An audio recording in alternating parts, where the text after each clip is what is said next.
lifelong Cowboys fan. Glad I learned that. Good day, everybody. Welcome into First Take. Appreciate you being with us. Skip Bayless, Stephen A. Smith, Molly Karam here with you. Gentlemen, what's the good word? I just appreciate your being here after a long night of celebrating your birthday yesterday. And you actually look no worse for the wear. You look like you actually got 2 hours of sleep, maybe. I got plenty more sleep than that. I got plenty. I even went to New York City, spent some time with the family, and I got honored with the Role Model Award in Newark, New Jersey. Really? Right on sports. Appreciate the love. Thank you so much. That's right. The great Peter King. On your birthday? Board of Trustees. Chris Broussard's a part of it. That's huge. I was honored yesterday, so I appreciate it humbly. Thank you so much. Congrats. I'm glad you enjoyed your birthday. Well, by the way, did you see what happened? Let's let America know what was happening prior to this show. Yeah, let's let them.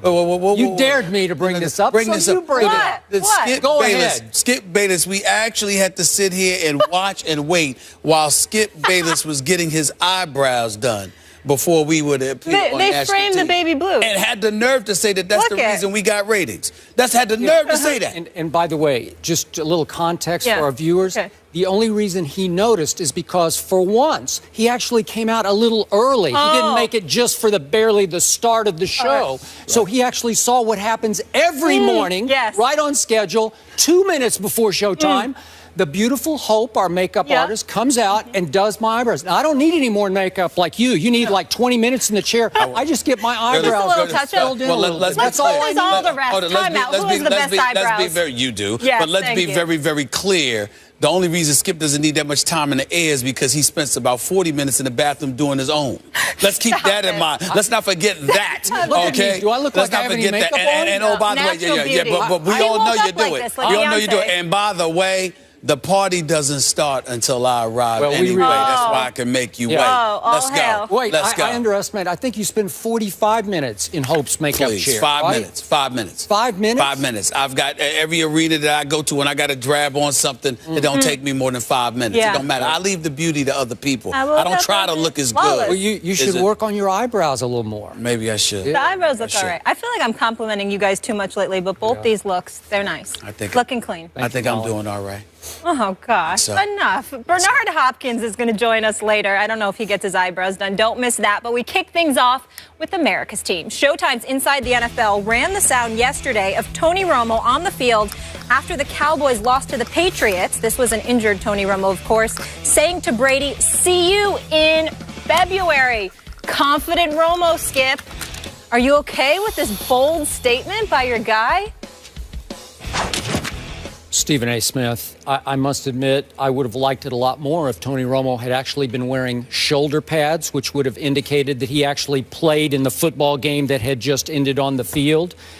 And obviously, Tony Romo can't play a lick of a real game until November 22nd. That seems like a long time away. It's a game at Miami, and that's only if the Cowboys feel like they need him to risk quick re-injury of his broken collarbone, because it's possible, which I've acknowledged, that with the backup quarterbacks, my Cowboys could fall to 2-7 by that point. And I have a fear that Jerry Jones would say, do we even need to take a shot at this at that point? It will all depend, obviously, on Dez's ability to heal a lot faster than we think that he might be able to heal. So, now, back to your question. I like Tony Romo's newfound confidence. I like the message that I think he was trying to send to his teammates, which is basically for them to sit back and say, my goodness, our quarterback, our injured quarterback, went up to Tom Brady, sort of a la Richard Sherman a few years ago back in Seattle, and trash-talked him right to his face. Mad bro. Slapped him on the, that's exactly what it was. Slapped him on the shoulder pads and said, hey, see you in February. Wow. Our quarterback did that, so I kind of like that message, but I got to tell you, I'm going to be honest with you. I'm always honest about my Cowboys, whether you think so or not. It came off as a little weird and a lot awkward. That's what it came off. It was awkward. And it felt like Tony Romo had rehearsed it in front of the mirror. Like he'd sort of, okay, I'm going to say it like this. Like he had really planned to walk up to Tom Brady and utter that line. And the embarrassing part about it was that Tom Brady pretty much just ignored him. He kind of gave him a little you know, like, yeah, who are you now? That's Brady. Who are you? Patriot way. Okay. And then he turned his full attention to Brandon Weeden and warmly shook Brandon Weeden's hand because Brandon Weeden had actually played in the football game. Didn't play very well, got his butt kicked, but still, at least he played, and Tom was willing to honor that by shaking his hand warmly. So, Stephen A. Smith, I am hanging in with my Super Bowl prediction. Obviously, as you saw that sound, on that day, did I have any idea I was going to lose my quarterback and my best receiver and the best receiver in pro football? I had no idea. So I'm clinging to my Super Bowl prediction because I need Matt Castle to win a couple of games. I don't need this team to be 2-7 when Romo returns. If you give me 4-5 when he comes back, I got a chance. And I'm going to say this one last time. If Romo does return and this team gets 100% healthy and hot and manages to just eke into the backside of the playoffs in the last playoff spot as a wild card, NFL, you better look out because here would come my Cowboys. We've seen lots of teams do it as the road wild card team, starting with Aaron Rodgers back in, what was that, like 1888? Or when was that? That was like decades ago when he pulled off his Super Bowl. But Aaron Rodgers did it. Tony Romo is fully capable of doing it because this team always plays better on the road. So I would love my chances as a road wildcard team. I just need to get in the tournament, and I'm not sure they're going to be able to pull this off. Your thoughts? See this photo? Yeah, that's it. Is that what you recall? Is this accurate? This is accurate? Well, Tony Romo basically slapping Tom Brady on the chest affectionately as Tom Brady basically pretty much looks like he's ignoring I don't think it was affectionate. I think he was trying to get his attention. He's trying to get his attention. Look at me. So in other words, Tom Brady was ignoring him, correct? He ignored him. Okay. I wonder why that might be. You know, it's interesting that you bring this stuff up because, you see, I understand you, like Cowboy Nation, the typical pathetic Cowboy fans that you are, no sense of reality whatsoever, living in fantasy land in the past, thinking that this is 1995 or 1992 and 93. That's just the way that you all are. Those were the years. Those were the days. You know, I was there. You know what? I remember. It was great. Listen. I remember when Sanford and Son was out, and it was a beautiful. It was a special day. I remember when Archie Bunker was out, and with Edith trying to sing with that voice. I remember those days. I remember the Jeffersons. Well, that was their song. Those were the days, right? I remember good times. I mean, I remember a lot of things from the past. It was incredibly affectionate. It was a beautiful thing to see. I still watch it from time to time and reminisce about the good old days because it's special. But at the end of the day, when I get up in the day and I go about the business of conducting my day, I have to live in reality. And the reality of the situation is that picture of Tom Brady and Tony Romo was a metaphor for what actually transpires, what actually should be the reality that you and the pathetic Cowboy Nation out there should obviously accept. That is that you're not relevant. Don't come to me, shake my hand, and continue to move on. Whether you're wearing a sling or not, you're really not that relevant. You're not that relevant because I'm the reigning defending Super Bowl champion, and on top of it all, I've got 4 Super Bowl championships on my resume. You guys haven't had a Super Bowl championship in 20 years. You've got a quarterback that's in his 10th year that's had a grand total of 2 playoff victories. Do you understand that you actually need... Wait, he's got 3 that won at Green Bay. No, he doesn't. Oh, okay, go ahead. Do you understand? Let me put it in its proper perspective for that pathetic Cowboy Nation. Yes, I said it for the 3rd time. That Cowboy Nation out there.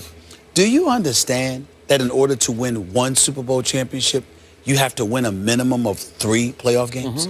Just to win 1 Super Bowl. He hasn't won 3 in 10 years. 3 playoff games in 10 years. You need to win 3 in 1 year to capture a Super Bowl. He hasn't won 3 in 10 years. And your point 3 is? playoff games. What I'm saying to you is that at some point in time, you must understand that the only reason your Cowboys are relevant, the only reason we can talk about them on the show, the only reason Cowboy Nation is relevant is because y'all are interested in popularity.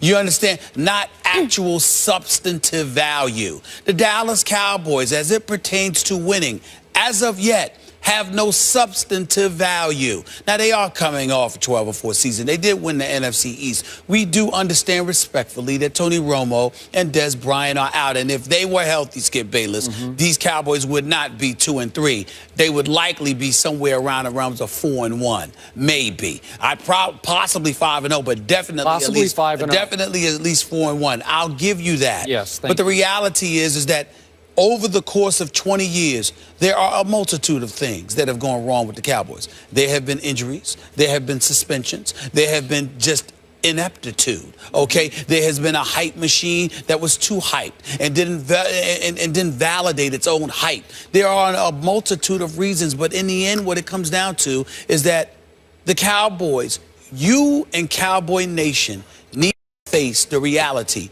that the only reason they are relevant is because of you all with your pom-poms, waving them on, thinking that they're going to be something that they're not as of yet. They're just some regular old team. They just got the star in their helmet with the owner with the billion-dollar plate. Were they last year a regular old team? Well, you know what? They were one of the playoff teams last year. Oh. They were one of the playoff teams. Who won the East well, it doesn't matter to me. Doesn't matter to me. Well, it mattered on that day you had to wear that. No, it mattered that day. That day. Hey, listen, dead clock is right twice a day. Oh, they got me that day. Right all last year. They got me that way. They got me that way. All last year, all the way through the season. All I'm trying to say to you is that at some point in time, it's not your fault. You are a victim. You have been contaminated. Victim? You have been I'm contaminated. The leader of it. You have been contaminated by Cowboy Nation. He's a villain. Okay? You are a victim. I'm the head of Cowboy Nation. I don't even blame you. Let me tell you something. I set the tone for. You know what? All I ask is that everybody recognizes that as much as you hate as much as you love the Cowboys, I despise them because of Cowboy Nation. The worst fans in America, as far as I'm concerned, are the Cowboys. That's right, I said it. Cowboy fans. You know why? Because y'all don't deal with reality. Cowboy Nation is irrelevant. Cowboy Nation really should. They don't deserve to be discussed by us only because of you, and I'm going to roll with it. But all you're doing is jinxing yourself and dooming yourself. All you're doing is setting the stage for a bunch of excuses for you to be depressed when they fall flat on their face. And at some point in time, America will stand up. And the Steelers fan, even the Raider fans, the Patriot fans, and the Giants fans, everybody will rise up and say, you know something? Bump Cowboy Nation. Y'all haven't been irrelevant. Well, I can't use I know what you're going to say. It's FCC. You're a role model. Be careful. There we go. So the point that I'm trying to make to you, the point that you know, I believe I am. Let's stay focused. I believe I am. But I'm here to tell you, I can't stand the Cowboys because of your fan base, because y'all don't live in reality. Every week you think like the Cowboys won a Super Bowl. Y'all haven't done anything, and that's the problem. Did they fall on their face last year? Help me out. No, they did not. No, all year long. They just lost at the end. But they did. Did they fall on their face? No, did they embarrass themselves? They did not. Was it a shameful performance at Lambeau Field, no, where they got robbed because we all know it was a catch? Do you realize? Back me up, Cowboy Nation. Do you realize that if the Cowboys had beaten the Eagles on Thanksgiving Day, do you realize that the Cowboys would have had home field advantage, and that catch that wasn't a catch, that call would not have been made against them? I'm saying it wouldn't have been made against them. We were lucky to be Detroit. It wouldn't have been made against them. All I'm trying to say to you is this: like I said, listen. It's not just your fault. I go on my radio show. It doesn't matter what subject I'm discussing. The Cowboy fans call up all the time. They just sit there. They lie to my producers. They lie to my producers to get on the line because they want to talk about their useless team, okay, who hasn't won a Super Bowl in 20 years. All I ask, could you get to a Super Bowl? Could you at least visit? Could you at least show us what Roger Staubach showed us, what Troy Aikman showed us, what Tony Dorsett showed us, what Tuttle Jones showed us? What Deion Sanders and Michael Irvin and Emmitt Smith showed us. Could you at least do that? Could you do that? No. I know Cowboy. I know we all know those names. But over the last 20 years, The only reason we know Romo is because he messed up so much before he became relevant. And, of course, Des Bryant is a stud. Think about it. Yep. Think about it. I have to make one quick point. I'm just saying. Here. Sure. Cowboy Nation is relevant because it's the biggest, baddest, most loyal nation in all of sports. And you're going to have to swallow that and accept it because it's just the truth. They are America's team because they have the most fans of any team in any sport in the world, spread all over the world. Cowboy international nation. Let me tell you something. Cowboy fans are pathetic because they're boring.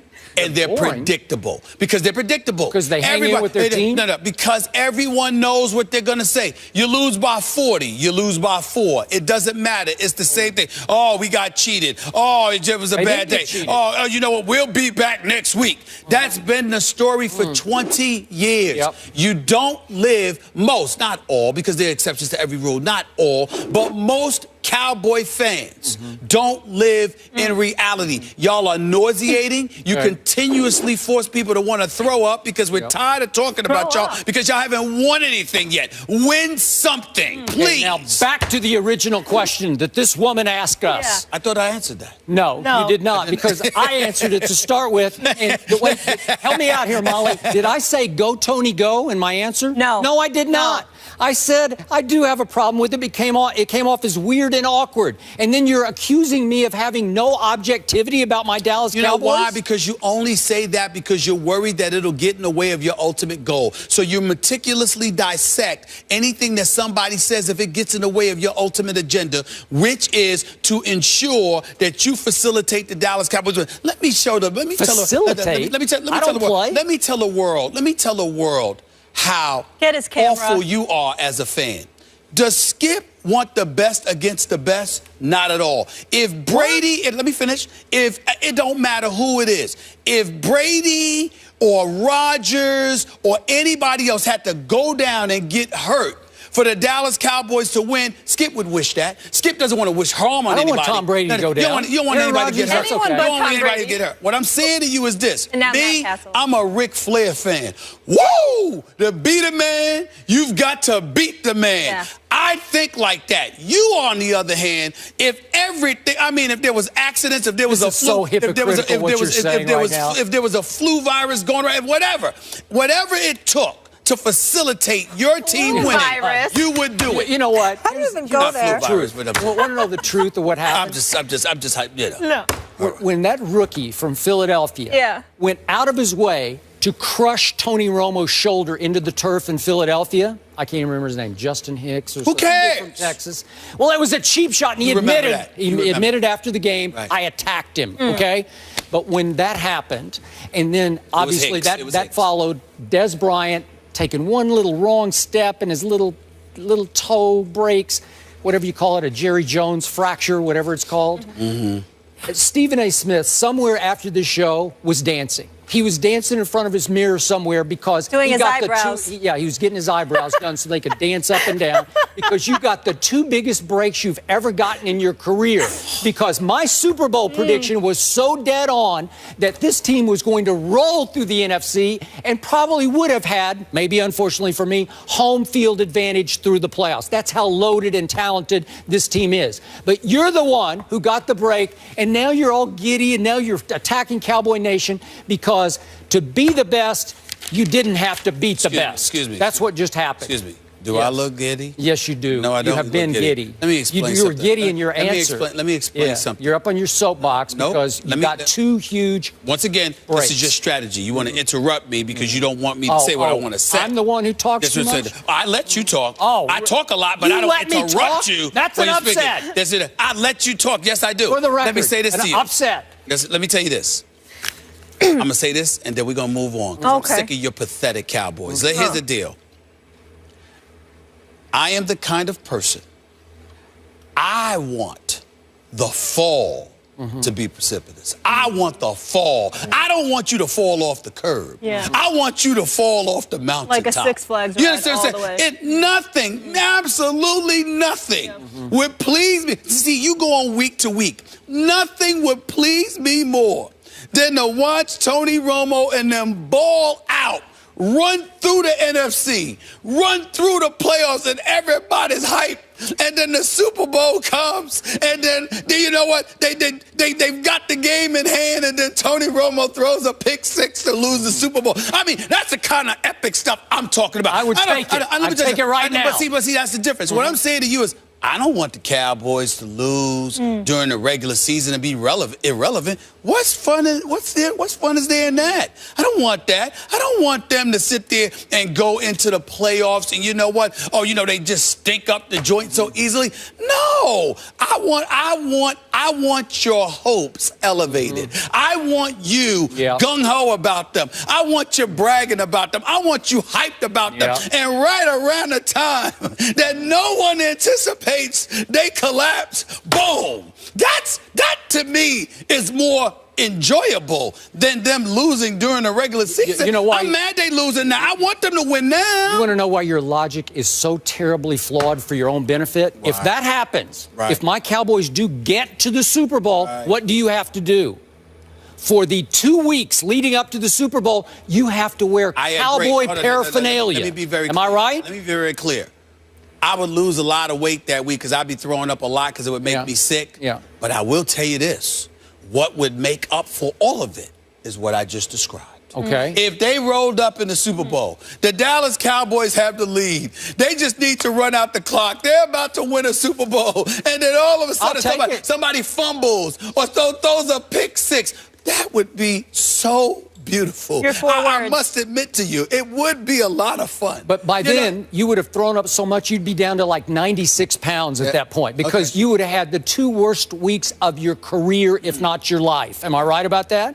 You would have to laud and applaud my Cowboys for 2 whole weeks. I think I'm having it now, man, having to talk about these boys because I got to tell you, they haven't done anything. We all know they're going to, at best, you're going to be 3-6. I mean, so you're going to be, you're going to be 3-6. I'll take 4 and 5. Coming into the Miami game. I don't know. You're going to be 3-6. You're gonna lose at least 4 to the next 5 games, or 3 of your next 4 games rather. That's just the way that it's going to be. That's life. We understand it. It is what it is. Call me when the Cowboys become relevant again, because at this moment in time, they're just not. Molly, I'm sorry, but in a rare instance on this show, I'm going to have to amend my opening answer to your first question. Sure. Okay. I now change my answer about how I feel about what Tony Romo did yesterday on Sunday. Yes. I loved it. You know why? I'm going to say, to use your word, bump objectivity here. I loved it. And I want him to do it again and again because we are going to go to the Super Bowl and we are going to lose to the Patriots in the Super Bowl. I stand by my prediction because you have hit my deepest button on this issue and you are going to pay for it, my friend. Whatever. Last time Cowboys made anybody pay for anything, I can't even recall. You know, they're irrelevant. They're only relevant to you and Cowboys Nation. Well, you know, Cowboy Nation dominates my the world, last thing, Cowboy Nation is pathetic. I said it. Okay, unrealistic and pathetic because of it. That's what I said. Jerry Jones and hoodwinked y'all. Y'all look like y'all been hypnotized, for crying out loud. It's just embarrassing. It really is. Nothing relevant Hang in, Cowboy Nation. Can you take your badge off? That is throwing me off the whole show. Everyone knows who you are. You really need that? Well, I don't know who he is half the time. I'm not thinking anybody's, I'm sorry. My bad. Thank you. Okay, thank you. It's throwing me off. We all know who you are. Why do you wear it on your... Because I got to get in and out through the building, man. Well, I don't mean escorts. No, I don't Stephen A. Smith, I don't have escorts. I don't have escorts. All right. Up next, we're talking a little Tom Brady. Some Hall of Fame quarterbacks had some things to say about him. We'll tell you what they said. That's after the break.